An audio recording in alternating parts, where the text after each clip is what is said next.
ചില സമയത്തൊക്കെ നമ്മുടെ മേതുവാവക്ക് പഴം കൊടുത്താൽ അത് ഇങ്ങനെയാണ്. കയ്യിലങ്ങ് വാങ്ങിച്ചതിന് ശേഷം തിരിച്ചും മറിച്ച് നോക്കും, പിന്നെ വേണ്ടാന്ന് പറഞ്ഞാൽ അതേപോലെ തിരിച്ച് തരുകയും ചെയ്യും കേട്ടോ. എന്നാൽ പിന്നെ ഇതേ പഴം വെച്ചിട്ട് തന്നെ അവർക്ക് ഇഷ്ടപ്പെടുന്ന ഒരു പലഹാരം ഉണ്ടാക്കി കൊടുത്താലോ? കഴിച്ച് പ്ലേറ്റ് കാലിയാവുന്ന വഴി അറിയില്ലേ. ഇപ്പം ഞാനിവിടെ 2 നേന്ത്രപ്പഴം എടുത്തിട്ടുണ്ട്. പിന്നെ പഴം എടുക്കുന്ന സമയത്ത് അത്യാവശ്യം നന്നായിട്ട് പഴുത്തിട്ടുള്ള പഴം തന്നെ വേണം എടുക്കാനായിട്ട്. അപ്പോഴേ ഈ ഒരു സ്നാക്സിന് നല്ല ടേസ്റ്റും ഉണ്ടാവുകയെ. ഇനിയിപ്പോൾ പഴം ഞാൻ ഇതുപോലെ ഇഡ്ഡലി തട്ടിൽ വെച്ചിട്ട് നല്ലോണം ഒന്ന് വേവിച്ചെടുത്തിട്ടുണ്ട്. പിന്നെ നന്നായിട്ട് പഴുത്തിട്ടുള്ള പഴമാണെങ്കിൽ പെട്ടെന്ന് തന്നെ ഇതുപോലെ വെന്ത് കിട്ടുകയും ചെയ്യും. ഇനിയിപ്പോൾ പഴത്തിൻ്റെ തൊലിയൊക്കെ കളഞ്ഞതിന് ശേഷം വേറൊരു പാത്രത്തിൽ ഇട്ട് കൊടുക്കുക. സിമ്പിളായിട്ട് ഉണ്ടാക്കിയെടുക്കാൻ പറ്റിയിട്ടുള്ള നല്ല ടേസ്റ്റി ആയിട്ടുള്ള ഒരു സ്നാക്സിൻ്റെ റെസിപ്പിയാണ്. ഇനി സ്പൂൺ വെച്ചിട്ട് തന്നെ ഇതങ്ങ് ഉടച്ചെടുക്കണം. മിക്സിയിലിട്ട് അടിച്ചെടുക്കാൻ നിൽക്കണ്ട കേട്ടോ. ഈ ഒരു രീതിയിൽ ചെയ്തെടുത്താൽ മാത്രം മതി. ഞാനിപ്പോൾ പോക്ക് വെച്ചിട്ട് ഇതുപോലെ നന്നായിട്ടൊന്ന് ചെയ്തെടുത്തിട്ടുണ്ട്. ഇനിയിപ്പോൾ ഇതിലോട്ട് മധുരത്തിന് ആവശ്യമായിട്ടുള്ള ശർക്കര ചേർക്കാം. ഒരു ശർക്കര ചീകി എടുത്തിട്ടുള്ളതാണ്. പഴത്തിൻ്റെ മധുരം നോക്കിയിട്ട് ശർക്കര കൂട്ടിയും കുറച്ചൊക്കെ എടുക്കാവുന്നതാണ്. പിന്നെ ഞാനിത് ഒരു 1/2 കപ്പ് തേങ്ങ ചിരകി എടുത്തിട്ടുള്ളതും ഒരൽപ്പം ഏലക്കാപ്പൊടിയും ഇനി 1/2 കപ്പ് ഗോതമ്പ് പൊടിയാണ് ചേർക്കുന്നത്. ആദ്യമേ തന്നെ കൂടുതൽ പൊടി ചേർത്ത് മിക്സ് ചെയ്യാൻ നിൽക്കണ്ട. ആദ്യം 1/2 കപ്പ് ചേർക്കുക. എന്നിട്ട് ഭയങ്കരമായിട്ട് ലൂസായിട്ട് തോന്നുന്നുണ്ടെങ്കിൽ മാത്രം 1-2 സ്പൂൺ കൂട്ടിയെടുത്താൽ മതി. അപ്പോൾ ഇതുപോലെ നന്നായിട്ടൊന്ന് മിക്സ് ചെയ്തെടുക്കണം. പിന്നെ കൈ വെച്ചിട്ട് നന്നായിട്ട് കുഴച്ചെടുത്താൽ മതി കേട്ടോ. അപ്പോൾ ഇങ്ങനെ എല്ലാം കൂടെ അങ്ങ് മിക്സ് ചെയ്തെടുത്തതിന് ശേഷം ഇനി ഇതിലോട്ട് ഒരല്പം ഉപ്പ് ചേർക്കുന്നുണ്ട്. ആ ഒരു മധുരമൊക്കെ ബാലൻസ് ചെയ്യാൻ വേണ്ടിയിട്ടാണ്. അല്പം മാത്രം ചേർത്താൽ മതി. പിന്നെ ഒരല്പം ബേക്കിംഗ് സോഡ കൂടെ ചേർത്തിട്ടുണ്ട്.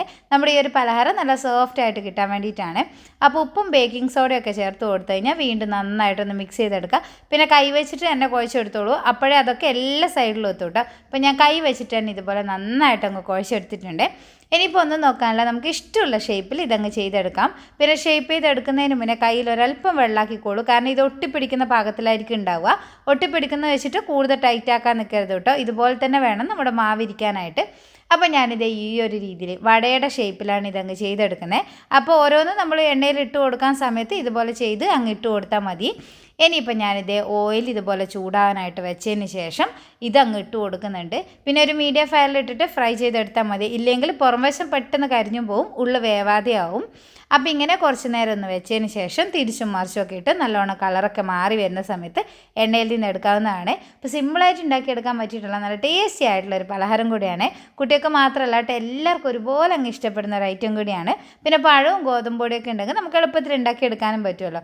അപ്പോൾ നോക്കിയാൽ എല്ലാം ഞാൻ ഇതുപോലെ കളറൊക്കെ മാറി വരുന്ന സമയത്ത് എണ്ണയിൽ നിന്ന് അടിച്ചിട്ടുണ്ട്. ഇതിൻ്റെ പുറംവശം കുറച്ച് ക്രിസ്പി ആയിരിക്കും, അകമേ നല്ല സോഫ്റ്റ് ആയിരിക്കും. ആ ഒരു തേങ്ങയും പഴവും ശർക്കരയൊക്കെ വരുന്ന സമയത്ത് നല്ല അടിപൊളി ടേസ്റ്റ് വേണേൽ കഴിക്കാൻ വേണ്ടിയിട്ട്. ട്രൈ ചെയ്തിട്ടില്ലാത്തവർ ഒന്ന് ട്രൈ ചെയ്ത് നോക്കുക. പിന്നെ വീഡിയോ കണ്ടുകൊണ്ടിരിക്കുന്ന സമയത്ത് നിങ്ങൾക്ക് ഇഷ്ടമാവുകയാണെങ്കിൽ ലൈക്ക് ചെയ്യാനും കമൻറ്റ് ചെയ്യാനും അതുപോലെ ഫ്രണ്ട്സിനോട് ഷെയർ ചെയ്യാനൊന്നും മറക്കരുത്. അതുപോലെ തന്നെ കൃഷ്ണ അവ്യൂ എന്നുള്ള നമ്മുടെ ഈ ഒരു പേജ് നിങ്ങൾ ഇതുവരെ ഫോളോ ചെയ്തിട്ടില്ലെങ്കിൽ ഒന്ന് ഫോളോ കൂടി ചെയ്ത് സപ്പോർട്ട് ചെയ്യാം കേട്ടോ. അപ്പോൾ ഇതുപോലുള്ള നല്ല നല്ല വീഡിയോസൊക്കെ ആയിട്ട് നമുക്ക് അടുത്ത ദിവസം കാണാം. അതുവരെ ബൈ.